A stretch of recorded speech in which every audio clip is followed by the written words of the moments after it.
تو جنرل آصف منیر کی تقرری کیسے ہوئی، جہاز کس کا تھا، عارف علوی کو فون کس نے کیا، اور کیا یہ میچ فکس تھا اور قوم کو ہیجان میں کیوں ڈالا گیا، اس کے پیچھے کہانی کیا تھی، جنرل فیض حمید کے ساتھ کیا ہوا، ان کو کہتے ہیں بیگانی شادی میں عبداللہ دیوانہ۔ تو جو صبری 15 دن صدر مملکت عارف علوی روک سکتے تھے وہ ان سے 15 گھنٹے نہیں روکی گئی۔ اور بڑی خبر یہ ہے کہ صدر عارف علوی اور جنرل باجوہ کی ملاقات ہوئی ہے۔ جو سیاست کے اندر نئی ہلچل ہونے جا رہی ہے وہ دو لوگوں کے حوالے سے ہونے جا رہی ہے۔ ایک پی ٹی آئی کو اجازت مل گئی ہے ریلی کی، لیکن انہیں پریڈ گراؤنڈ میں جو ہے عمران خان کا ہیلی کاپٹر اتارنے کی اجازت نہیں ملی۔ لوگوں کو اس بات کی فکر تھی کہ خان کھڑا ہو کے تقریر کرے گا کہ بہ کے کرے گا، تو ان کے لیے خبر یہ ہے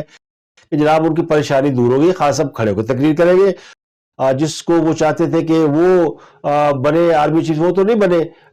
تو اسی غصے میں عمران خان صاحب بھرے بیٹھے ہیں۔ میری جو خبر تھی 18 نومبر کو دی تھی کہ ایک مبینہ طور پہ ڈیل ہو گئی ہے، اس ڈیل کے بھی خد و حال میں نے آپ کو بتائے تھے، وہ دوبارہ کلپ آپ کو دکھاتا ہوں۔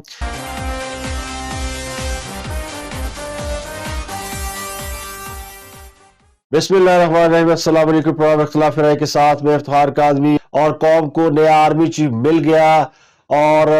جنرل آصف منیر نئے آرمی چیف ہیں جو کہ 29 نومبر کو اپنے عہدے کا چارج لیں گے، اور فوج کی جو چینج آف کمانڈ ہے اس کی تقریب 29 نومبر کو ہوگی۔ 27 نومبر کو chairman joint chief of staff کی کمانڈ تبدیل ہوگی۔ تو قوم کو نئے فوجی سربراہان مل گئے ہیں۔ اب اس کے پیچھے بہت ساری کہانیاں ہیں، اور اس کے ساتھ بہت سارے جو تحفظات ہیں، کیا وہ ختم ہو گئے ہیں، وہ ہیجان جو پیدا ہوا تھا وہ ختم ہو گیا ہے، اور اس ہیجان کو برپا کرنے میں کس کا ہاتھ تھا، اور جو اس ہیجان کو برپا کرنے والے تھے وہی اس کا کریڈٹ لے رہے ہیں۔ پی ٹی آئی کے لوگ اس کا کریڈٹ لے رہے ہیں، اور عمران خان کے حوالے سے یہ ٹویٹ کر رہے ہیں، پروگرام کر رہے ہیں کہ جناب عمران خان کی مرضی سے نیا آرمی چیف لگ گیا۔ اسے کہتے ہیں بیگانی شادی میں عبداللہ دیوانہ۔ یعنی عمران خان صاحب نے اس میں صرف اتنا ہی رول پلے کیا ہے کہ انہوں نے اپنی انا کی خاطر پریزیڈنٹ آف پاکستان کو، جو کہ ان کی جماعت کے رہنما ہے، ان کو اپنے پاس بلایا اور یہ تاثر دینے کی کوشش کی کہ نیا آرمی چیف ان کی مرضی سے لگا ہے۔ اب اس میں میری جو خبر تھی، جو میں نے چند روز پہلے شاید 18 نومبر کو دی تھی، کہ ایک مبینہ طور پہ ڈیل ہو گئی ہے، اس ڈیل کے بھی خد و حال میں نے آپ کو بتائے تھے، وہ دوبارہ کلپ آپ کو دکھاتا ہوں۔ لیکن اس سے پہلے میں آپ کو بتا دوں کہ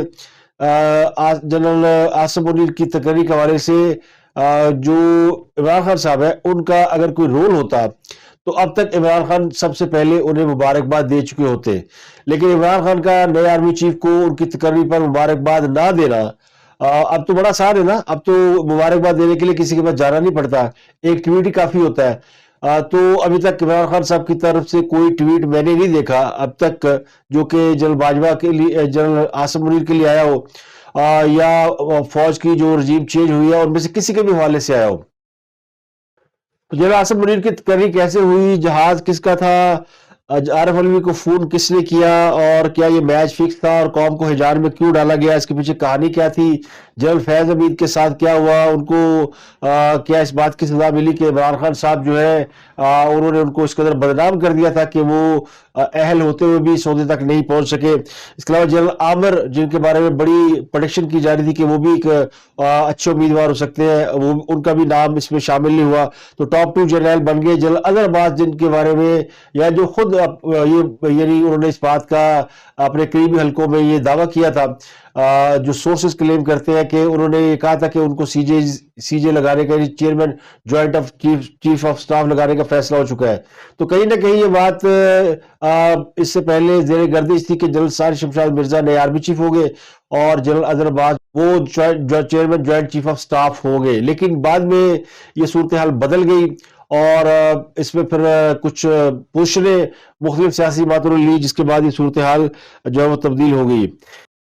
جنرل اظہر عباس کو جنرل آصف منیر میں سے کسی ایک کو ہی بننا تھا۔ یہ بات تو لاجیکلی بھی سمجھ میں آتی ہے کہ دونوں میں سے ایک بن سکتے تھے، تو ایک جو قرعہ فائل نکلا وہ نکلا جنرل آصم منیر کے نام پر، چونکہ ان کے حوالے سے یہ بھی کہیں نہ کہیں اطلاعات ہے کہ ان کو وہ چونکہ 8 مہینے ڈی جی آئی سے رہتے جب عمران خان پرائم منسٹر تھے، تو عمران خان صاحب کو ان کے حوالے سے کچھ تحفظات ہوں گے، کچھ گریونسز ہوں گے، اور ان کے ہوتے ہوئے یہ عمران خان کے لیے بڑا مشکل ہے کہ فوج کے ساتھ ان کے معاملات سیدھے ہو جائے، یا فوج ان کی کوئی ایسی ناجائز خواہش پوری کر دے جو کہ اس سے پہلے بہت سے لوگ پوری کرتے رہے۔ تو جنرل آصم منیر کے آرمی چیف بننے کے بعد وہ بیریئر ایک جو ہے وہ تو لگ گیا ہے۔ پی ڈی آئی بڑا خوش، وہ کہتے ہیں جیسچر دینے کی کوشش کر رہی ہے کہ جی ہم نے بڑا اس میں اچھا رول پلے کیا۔ تو آپشن کیا تھا؟ سوال یہ کہ عمران خان صاحب کے پاس آپشن کیا تھا؟ کیا وہ اس معاملے میں کوئی مداخلت کر سکتے تھے، کوئی روک سکتے تھے؟ کیا صدر عارف علوی روک سکتے تھے؟ تو یہ ممکن نہیں تھا۔ عارف علوی نے تو بڑی ذہانت سے اپنی وکٹ بچا لی ہے۔ اگر صدر عارف علوی اس معاملے میں ہینکی پینکی کرتے تو ان کی وکٹ نہیں بلکہ ان کی وکٹیں اڑ جانی تھی۔ تو انہوں نے پہلے سے یہ معاملات طے تھے، میں نے آپ کو بتا دیا تھا 18 نومبر کو کہ تمام چیزیں، تمام باتیں سب سے یعنی پہلے طے ہوئی، پوری انڈرسٹینڈنگ ڈیولپ ہوئی، اس کے بعد سمری آئی، اس کے بعد نام فائنل ہوئے، اس کے بعد صدر علوی نے اس پہ دستخط کیے، اور باقی ساری آڑیاں جاریاں تھی، باقی سب کہانیاں تھی، سب قصے کہانیاں طوطے کہانیاں چل رہے تھے کہ فلاں کا مقابلہ فلاں سے اور فلاں کا مقابلہ فلاں سے ہو رہا ہے۔ یہ ساری باتیں جو ہے یہ صرف سمجھ لیں کہ اس معاملے کے اندر کیا سرائیوں کا اور افواہوں کا پروپیگنڈے کا جو طوفان برپا ہوا وہ صرف اس لیے تھا کہ اس میں تاخیر ہونے کی وجہ سے، یعنی لوگ سمجھ رہے تھے کہ جلدی فیصلہ ہو جائے گا لیکن نہیں ہوا۔ تو تاخیر جتنی ہوتی گئی اور حکومت ڈیٹ دیتی گئی، اور اس معاملے کے اندر جو ہے وہ کافی ساری چیزیں یا کافی سارے سوال پیدا کیے، اور عمران خان صاحب نے جب کہہ دیا کہ وہ آئین قانون کے اندر رہ کر کھیلیں گے تو اس سے تاثر ملا کہ انہوں نے فیصلہ کر لیا کہ وہ اس معاملے میں اپنی جو ہے پولیٹیکل مائلیج لیں گے اور ایک انقلابی لیڈر ہونے کا کردار ادا کریں گے۔ تو جو سمری 15 دن صدر مملکت عارف علوی روک سکتے تھے وہ ان سے 15 گھنٹے نہیں روکی گئی، اور جس کام کو میں کھیلنے کا عمران خان صاحب دعویٰ کر رہے تھے اس کے لیے وہ میدان میں نہیں اترے، بلکہ عارف علوی صاحب گئے اور انہوں نے جا کے عمران خان صاحب کو بتانا کیا تھا، بس وہ ایک اتمام حجت تھا، جیسے عارف علوی آئے ہیں ان سے اجازت لینے کے حالت کچھ نہیں تھا۔ وہ جہاز بھی وزیر اعظم سی، یعنی شہباز شریف کے جہاز پہ اگر صدر عمران خان سے ملنے جاتا ہے تو پھر پیچھے کیا رہ گیا سمجھنے کے لیے کہ انڈرسٹینڈنگ کس لیول تک جا چکی ہے۔ اور یہ جو اعلیٰ معاملات ہوتے ہیں نا یہ ایسے نہیں ہوتے، یہ تکہ بندیوں پہ اندازوں پہ نہیں ہوتے، ہر چیز پہلے سے طے ہوتی ہے۔ اسی طرح جس طرح کسی بڑی شخصیت نے کسی جگہ کا دورہ کرنا ہو تو اس کے دورے سے قبل تمام انتظامات مکمل کیے جاتے ہیں، تو اسی طرح سمری کے آنے، اس کے فارورڈ ہونے اور اس کے اوپر ایڈوائز بھیجنے تک کے سارے معاملات جو ہے وہ اور انتظامات جو پہلے سے طے کیے جا چکے تھے، باقی صرف اتمام حجت کیا گیا۔ اور عمران خان صاحب نے جو 26 نومبر کی جو تاریخ دی تھی اس کے پیچھے کہانی یہ تھی کہ یہ معاملہ 24 تاریخ تک انجام دیے جانے تھے۔ 25 کو یعنی آج شہباز شریف صاحب نے ترکیہ کا دورہ کرنا ہے، وہ ترکی جائیں گے، تو اگر یہ معاملہ کہیں نہ کہیں گڑبڑ والا ہوتا تو پھر شہباز شریف ترکی جانے کا شیڈول ان کا نہ بنتا، اور نواز شریف بڑے آرام سے وہ سر پہ ہیڈ پہن کے اٹلی کے کیفے خانے میں ضیافت سے لطف اندوز ہوتے ہوئے نہ پائے جاتے۔ تو ایک چیز تو نظر آ رہی تھی کہ کسی نہ کسی لیول کے اوپر انڈرسٹینڈنگ ہونے کے بعد ایک سکون ہے، لیکن چونکہ بیوی کو بیس پسند ہے اور ہمارے لوگوں کو ہیجان سسپینس مسالہ پسند ہے تو وہ مسالہ بہت چلا، تڑکا بہت لگا، دال ایسی مطلب تیار کی گئی کہ بس بہت قیامت آ گئی۔ تو نئے آرمی چیف کی تقرری کا معاملہ جو ہے نا یعنی وہ ڈراپ سین ہو گیا، اور اس میں ہیجان بھی ختم ہو گیا۔ ہیجان پیدا کرنے میں حکومت کا بھی ہاتھ تھا اور خاص صاحب کا بھی ہاتھ تھا، دونوں میں نے کوئی کمی نہیں چھوڑی۔ حکومت نے بھی اس کو ڈیلے کر کے ہیجان پیدا کیا اور خاص صاحب نے بھی اس کے اندر اپنی انپٹ دینے کا یا اپنی انا کو تسکین دینے کے لیے کچھ نہ کچھ ڈائلاگ بازی کی، اور جس سے تاثر ملا کہ عمران خان صاحب جو ہے وہ اس کے اندر کوئی بڑا رول چاہتے ہیں، اور صدر علوی نے بھی اس کا تاثر دینے کی کوشش کی کہ عمران خان صاحب کو کوئی رول دیا جائے، لیکن وہ کہیں کوئی بات نہیں بنی۔ اور اس معاملے میں حکومت نے بڑا ہی یعنی اسٹرانگ پوزیشن لی، اور اسٹرانگ پوزیشن لیتے ہوئے انہوں نے آرمی چیف کے لیے جو نمبر 1 پوزیشن ہے وہ اپنے جو ان کو سمجھ آ رہی تھی کہ جو سب سے موسٹ سینئر جنرل ہے ان کو لگایا جائے، تو انہوں نے اپنی بات منوا لی، اور جو ان کے نمبر 2 تھے جن کو آرمی چیف بننا تھا وہ اب chairman joint chief of staff ہے، تو زیادہ فرق نہیں پڑا۔ لیکن بہرحال اس میں ایک یعنی بہت سے جو ذرائع ہیں وہ کلیم کرتے ہیں کہ جو نمبر 1 اور نمبر 6 ہے وہ وہاں پہ جو عسکری حلقے ہیں وہاں پہ یہ فیوریٹ امیدوار نہیں تھے، بلکہ نمبر 2 سے نمبر 5 تک جو امیدوار ہیں ان کے درمیان فیصلہ ہو رہا تھا کہ ان میں سے کوئی لگے گا، لیکن حکومت نے چونکہ ایک پوزیشن لی اور انہوں نے اس معاملے میں امپورٹنٹ کامیابی حاصل کر لی۔ اور بڑی خبر یہ ہے کہ صدر عارف الوی اور جنرل باجوہ کی ملاقات ہوئی ہے، اور یہ ملاقات بڑی خوشگوار ہوئی ہے اور بڑی ہیپی ہوئی ہے۔ اس ملاقات میں یہ معمولی ملاقات ہے، اس سے پہلے جو ملاقاتیں ہوئی تھی وہ خفیہ تھی۔ جب سے عمران خان صاحب اقتدار سے رخصت ہوئے ہیں تو عارف الوی اور جنرل باجوہ کی جو ملاقاتیں ہوئی ہے ان کے بارے میں کوئی سرکاری اعلامیہ جاری نہیں کیا گیا تھا، لیکن اب چونکہ جنرل باجوہ ریٹائر ہو چکے ہیں، 29 نومبر کو وہ چلے جائیں گے، ان کی جگہ پہ جنرل عاصم باجوہ جو ہے وہ نئے آرمی چیف کی کمانڈ سنبھالیں گے۔ تو جنرل باجوہ کی ملاقات ہوئی ہے قومی کرکٹرز کو دیے گئے عشائیے کی تقریب میں، اور اس میں جو باڈی لینگویج ہے بڑی زبردست تھی۔ جنرل باجوہ بھی بہت ہی مسکراتے ہوئے، جنرل عارف الوی وہ بھی ان کی تقریباً بادشاہ باہر آ رہی تھی، وہ بڑا خوش تھے، اور وہ خوش تھے کہ انہوں نے شاید فوج کے ساتھ ایک ایسے یعنی دور کا آغاز کر دیا ہے جو اسے بہتر کہا جا سکتا ہے، یا تعلقات کو بہتر کرنے کے لیے انہوں نے اپنی جو ایفرٹ ڈالی تھی شاید اس کا وہ سمجھنے کے آغاز ہو گیا ہے، اور فوج جو ہے وہ صدر عارف الوی کے کردار سے خوش ہے۔ عارف الوی صاحب نے اپنی وکٹ بچا لی، اور لیکن عمران خان صاحب کا جو بکرا ہے یا وہ جو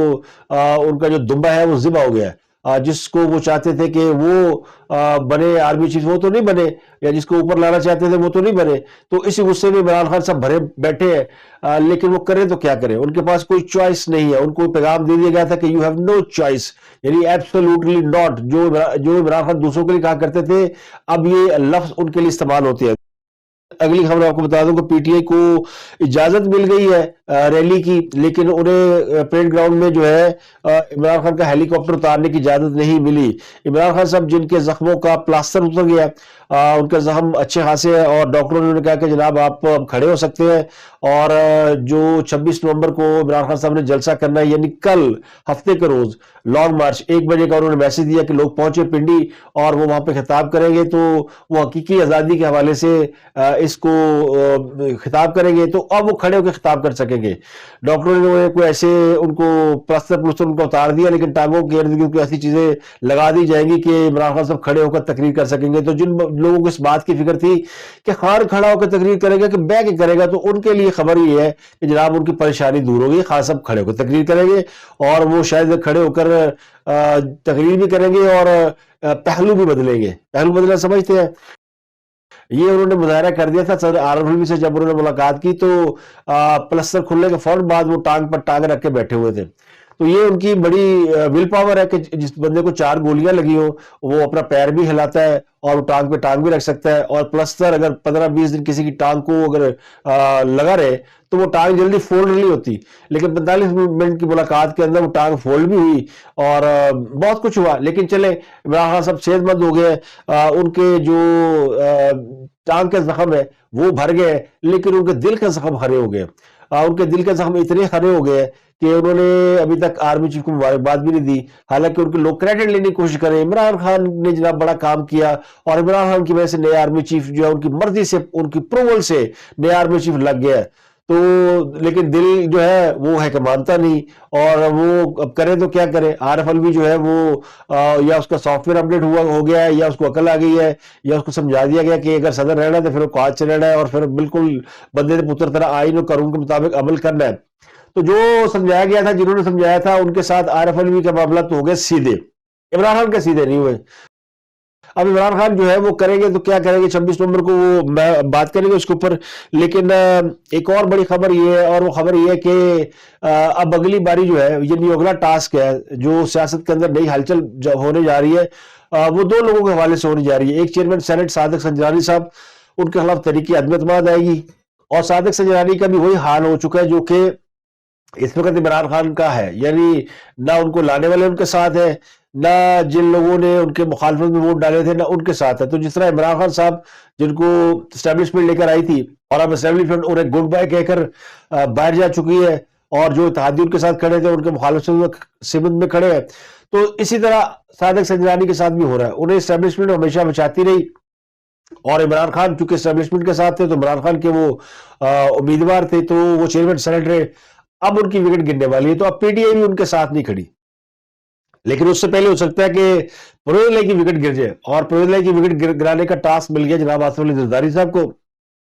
اور ایک زرداری سب پہ بھاری، اور اگلی باری پرویز الہی، یعنی فرق تو پرویز الہی کے اوپر لگ گیا لال دائرہ، اور لال دائرہ لگانے والے ہیں حکمران اتحاد، اور پرویز الہی کی اب آگے شامت آرمی چیف کا مسئلہ سیٹل ہوتے ہی اب چونکہ پرویز الہی نے بڑی سمجھ کے کھیلنے کی کوشش کی ہے، لیکن وہ ٹارگٹ ہے، اور کہنے والے کہتے ہیں کہ پرویز الہی صاحب نے بڑی کوشش کی کہ اسٹیبلشمنٹ کے ساتھ عمران خان کے تعلقات ٹھیک کرا دیے جائے، اور اسٹیبلشمنٹ کے ساتھ انہوں نے عمران بڑی سفارش کی، اور اسٹیبلشمنٹ نے نہ ان کی سفارش سنی، نہ پرویز الہی صاحب کو اس طرح انہوں نے وہ سپیس دی جو کہ عارف علوی کو مل چکی ہے، تو اب پرویز الہی صاحب کی کرسی خطرے پڑی ہوئی ہے۔ اب پرویز الہی صاحب جو ہے وہ یعنی کوشش کر رہے ہیں کہ کس طریقے سے اسٹیبلشمنٹ ان پہ ہاتھ رکھے، لیکن اسٹیبلشمنٹ میں وہ گلہ ہی نہیں رہی ہے، جب باجوہ صاحب نہیں رہیں گے تو اسٹیبلشمنٹ میں ان کی بات سننے والے کون سے لوگ ہو گئے، یہ بڑا مشکل ہے۔ تو وہ جو جس کوارٹر سے پرویز الہی کو یعنی وہ آ جایا کرتا تھا محبت کا پیغام، وہ نہیں اب آنا، تو اب ان کے لیے بڑی مشکل ہے، یعنی ان کے سر سے بھی باپ کا سایہ اٹھ گیا ہے، تو جہاں جہاں سے باپ کا سایہ اٹھتا جا رہا ہے وہ پہلوان گرتے جا رہے ہیں۔ ایک بڑا پہلوان آپ کو پتا ہے تحریک عظمت بات کے نتیجے میں گرا تھا، اور اب باقی کے دو پہلوان بھی گرنے جا رہے ہیں، تو حکومت کی پوزیشن ہو گئی مستحکم۔ تو کوئی اس بات کو مانے یا نہ مانے، اس معاملے میں حکومت اور اپوزیشن کی اب تک کی جو لڑائی ہے اس میں حکومت کامیاب ہوئی ہے، اور آرمی چیف اپنی مرضی کا لگانے کے بعد شہباز شریف کی حکومت مستحکم ہوئی ہے، اور عمران خان کی جو پوزیشن ہے وہ خراب ہوئی ہے۔ عمران خان صاحب اس بات کے باوجود کہ انہوں نے بڑے نعرے مارے تھے، اور وہ نعرے ایسے ایسے نعرے مارتے رہے کہ جن کا کوئی حد نہیں، کہ آپ کا بھائی راستہ روکے گا، تو آپ کا بھائی تو راستہ نہیں روک سکا، یہ عمران خان ہی نعرے لگایا کرتے تھے نا کہ وہ آپ کا بھائی راستہ روکے گا، تو وہ کسی کا بھی راستہ نہیں روک سکے، اور ان کے اندر کوئی اتنا بھی نہیں ہے پچھلے کچھ چند دنوں میں جو انہوں نے اپنے بیانیے واپس لیے ہیں، اس کے بعد تو بالکل ان کی لٹیا ہی ڈوب گئی ہے۔ یعنی عمران خان صاحب جو بڑے بڑے دعوے کرتے تھے، جن میں وہ رجیم چینج آپریشن کے حوالے سے امریکہ کو الزام دیتے تھے، پھر اسٹیبلشمنٹ کے ساتھ انہوں نے اسٹیبلشمنٹ کے خلاف بیانیہ واپس لے کر آخری کارڈ کھیلا، اور کوشش کی کہ اسٹیبلشمنٹ کس طریقے سے ان کے ساتھ نرم ہو جائے اور سافٹ ہو جائے، کیونکہ ایک بات ہوتا ہے کہ فوج کے اندر کچھ ایسے حلقے ہیں جہاں عمران خان کو جن کی حمایت حاصل ہے، تو وہاں پہ پیغام یہ دیا جا رہا تھا کہ معاملات کو ٹھیک کر لیں، تو کوشش کی عمران خان صاحب نے آخری دفعہ جاتے جاتے، اور انہوں نے جو اسٹیبلشمنٹ کے خلاف بیانیہ واپس دیا، وہ بیانیہ واپس لینے کے باوجود جنرل باجوہ نے جو الوداعی خطاب کیا اس میں انہوں نے عمران خان کو رگڑ کے رکھ دیا، تو عمران خان کے پاس اتنی ہمت نہیں ہوئی کہ جنرل باجوہ کی جو آخری تقریر ہے اس کا کہیں نہ کہیں سے جواب دے سکے، تو ان کے منہ میں گھوریاں پڑی ہوئی ہے، ان کو سمجھایا گیا کہ آپ نے نہ بولنا ہے نہ کرنا ہے، تو اب عمران خان صاحب جو ہے نا وہ مکمل روبوٹ بن گئے ہیں، وہ کہتے ہیں نا میں ڈکٹیشن لیتا اور میں کسی کا غلام نہیں ہوں، تو اب مکمل جو علوی کہتا ہے تو جی سر، اور وہ کوئی اور کہے گا تو وہ جی سر والا صاحب ہو گیا۔ عمران خان کے پاس کچھ نہیں ہے بیچنے کے لیے، لیکن ان کو ایک ایڈوانٹیج بھی ہو سکتا ہے، ایک ان کے لیے ایک تھیوری اور بھی ہے، اور وہ یہ ہے اب عمران خان صاحب کی مشکل یہ کہ اپنے جلسوں میں کس کو ٹارگٹ کریں گے۔ امریکہ کو ٹارگٹ وہ نہیں کر سکتے، جنرل باجوہ اور اسٹیبلشمنٹ کے خلاف انہوں نے ہتھیار ڈال دیے ہوئے، تو اب ان کے لیے خبروں میں رہنا مشکل ہو جائے گا۔ کس کو ٹارگٹ کریں گے کہ وہ خبروں میں رہ سکے، کس کو ٹارگٹ کریں گے کہ ان کی ایسے پہلے جنرل باجوہ کا فوج کے والے سے کوئی بات کر کے اپنے آپ کو ہیڈ لائن میں رکھنے میں وہ کامیاب تھے، اور انہوں نے اپنے آپ کا جو اینٹی اسٹیبلشمنٹ ہونے کا تاثر دیا ہوا تھا، اس کی وجہ سے وہ میڈیا کے اندر ایک مضبوط پوزیشن لیے ہوئے تھے، اور میڈیا انہیں کسی بھی طرح اگنور نہیں کر پا رہا تھا۔ لیکن اب کیا نئے آرمی چیف کے خلاف وہ اس طرح کی زبان استعمال کریں گے، یا ان کے حوالے سے کوئی ایسی بات کریں گے کہ جس سے وہ ہیڈ لائن سٹوری بن سکے؟ تو ابھی فی الحال اس کے بارے میں کہا نہیں جا سکتا۔ ممکن ہے آئندہ 2-4-10 مہینے بعد، 2-4-6 مہینے بعد عمران خان صاحب پھر جو ہے وہ یہ شکوہ کرتے ہوئے پائے جائے کہ ان کی سنی نہیں جا رہی، یا فوج ان کے خلاف کوئی نہ کوئی انتقامی کارروائی کری، الزام ہی لگا نا۔ تو ابھی فی الحال جو ہے نا، یعنی نئے آرمی چیف آئے تو وہ کوشش یہ کریں گے کہ وہ اس بات کا انتظار کریں کہ نئے آرمی چیف کے ساتھ ان کی کوئی نہ کوئی لائن سیٹ ہو جائے، اور شاید علوی صاحب نے یقین دلایا ہو، کیونکہ بہت کوشش کی علوی صاحب نے، اور ان کی اگر باڈی لینگویج آپ کو میں دکھاؤں الوی صاحب کی جو انہوں نے ملاقات کی جنرل عاصم منیر سے، تو آپ کو اس چیز اندازہ ہو جائے گا کہ وہ کس قدر خوشامدانہ قسم کی جو ہے وہ ان کا جو رویہ ہے، ان کی جو باڈی لینگویج ہے وہ نظر آتی ہے صاحب. اور اس طرح پھر جنرل عاصم منیر کی جو ملاقات شہباز شریف سے ہے اس میں نظر آتا ہے کہ وہ ان کے اس میں بھی ایک میسج نظر آتا ہے کہ وہ کس طرح تھینکفل نظر آتے ہیں. اب پی ٹی آئی نے اور تو کچھ نہیں کر سکی، لیکن پی ٹی آئی نے ایک اعلامیہ جاری کر دیا ہے، اور اس اعلامیہ میں فوج کے نئے سربراہ کے نام پیغام دیا گیا جنرل عاصم منیر کے نام. ایک تو انہوں نے یہ کہا جی کہ جو فوج کی نئی قیادت ہے وہ ملک میں آئینی حقوقی بحالی اور جمہوریت کے استحکام کے لیے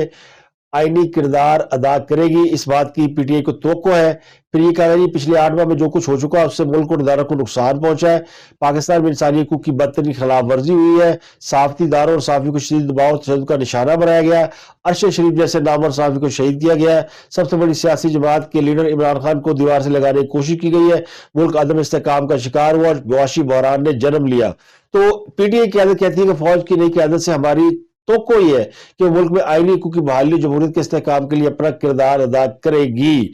تو یہ وہ جو یعنی اور ملک میں جو مسائل ہیں ان کا بعض حل یا بحرانوں کا بعض حل نئے انتخابات ہے. تو نئے انتخابات کی چٹھی ڈال دی گئی ہے، نئے آرمی چیف کو نئے انتخابات کی چٹھی ڈال دی گئی ہے، اور اس میں یہ مطلب بڑا فارمل قسم کا جو ہے نا ایک سٹیٹمنٹ جاری کیا گیا ہے جسے کہتے ہیں بادل نخستہ مرتا کیا نہ کرتا، اس کے مصداق. تو اب میں آپ کو اپنی خبر بتاتا ہوں کہ میچ فکس تھا. یہ سارا جو ڈرامہ آپ نے دیکھا پچھلے کئی دنوں سے، 18 نومبر کو یہ پروگرام میں نے کیا تھا، اور اس میں میں نے کیا بات کی تھی وہ سن لیں اور فیصلہ آپ خود کر لیں کہ میری خبر میں کس قدر حقیقت ہے یا نہیں ہے. یہ ہوئی ہے مبینہ طور پہ جو مجھے اطلاعات ہے وہ یہ ہے کہ آرمی چیف کی سمری نہیں روکی جائے گی. اب صدر جو ہے وہ پرائم منسٹر کی ایڈوائس پر اس کو پروو کرنے کا پابند ہے، لیکن یہ اطلاعات یہ زیر گردش تھی کہ عارف علوی اسمبلی کو روک لے گا اور پھڈا پا کے بھیجے گا، پھر عمران خان نکلیں گے اور وہ جناب دنگا فساد کریں گے، اور پھر ان سے آرمی چیف کی تقرری بھی نہیں ہو سکے گی، اور یہاں پہ معاملہ بڑا خراب ہو جائے گا، اور عمران خان کی بلے بلے ہو جائے گی کہ انہوں نے آرمی چیف کی تقرری رکوا دی ہے، اور جب تک ان کی مرضی نہیں ہوگی کوئی نیا آرمی چیف نہیں لگے گا. تو یہ ان کا جو کھیل تھا یہ تو ہو گیا فلاپ. یہ اس لیے تھا کہ خاص صاحب جو ہے نا وہ اسٹریٹ پاور، گورنمنٹ کو پریشر، نیا الیکشن، تو پھر جب نیا الیکشن ہو جائے اور اناؤنس ہو جائے تو پھر کون اس کی تحقیقات کرے گا کہ ملک اعظم وہ 150-200 ارب روپیہ کدھر گیا. یہ چھوٹی رقم نہیں ہے، بڑی رقم ہے، اس کے لیے بہت کچھ کیا جا سکتا ہے. زرداری صاحب نے 2018 کے الیکشن میں ایک میڈیا ہاؤس کو کمپین چلانے کے لیے صرف 6 ارب دیا تھا، وہ کھا آپ ہی گیا لیکن دیا تھا. یہ میں آپ کو اپنے معلومات کی بنیاد پہ بتا رہا ہوں. تو 200 ارب تو بہت بڑی رقم ہوتی ہے. 200 ارب روپے میں تو پوری پارٹی جو ہے وہ سینٹ کا الیکشن بھی لڑ سکتی ہے، پیسے خرچ کے بھی لڑ سکتی ہے. آپ حساب لگا لیں نا، فی رکنے اسمبلی کتنے کروڑ ہوں گے، 10 کروڑ، 20 کروڑ، 30 کروڑ، تو پھر بھی پیسے بچ جاتے ہیں. تو اس طرح کی چیز جو ہے نا، یعنی ملک ریاض صاحب اس کے پیچھے تھے. اب ملک ریاض صاحب کو چاہیے اپنا نکلنا، تو اس کے لیے زور لگایا جا رہا تھا. اب 2 پارٹی ہیں تو ملک ریاض صاحب نے زور لگا لیا. تو یہ جو کیس ہے جس میں 4 لوگوں نے بیان ریکارڈ کرایا، یہ کیس دوبارہ نہیں کھلے گا. اس سے پولیٹیکل پوائنٹ سکورنگ ہوگی، لیکن یہ کیس قانونی طور پہ آگے نہیں بڑھے گا. یہ گو سلو میں چلا گیا. یہ ہے اس کی ڈیل کا ایک حصہ. یہ ڈیل ہو گئی ہے، یعنی اس میں لانگ مارچ، آرمی چیف کی تقرری، یہ سارے معاملے سیٹل ہوتے ہیں. لانگ مارچ خان صاحب کریں گے، ان کو ایک جگہ دے دی جائے گی، وہاں جا کے وہ تقریر کریں گے، تھوڑا رولا ڈالیں گے اور اپنی چیزیں سیٹ کر کے واپس آ جائیں گے. تو الوی صاحب کی ہی ایفرٹ سے یہ ہوئی ہے. تو اسی کے ساتھ مجھے دیجیے اجازت. اپنا گردوارا کے لوگوں کا بہت خیال رکھیے گا.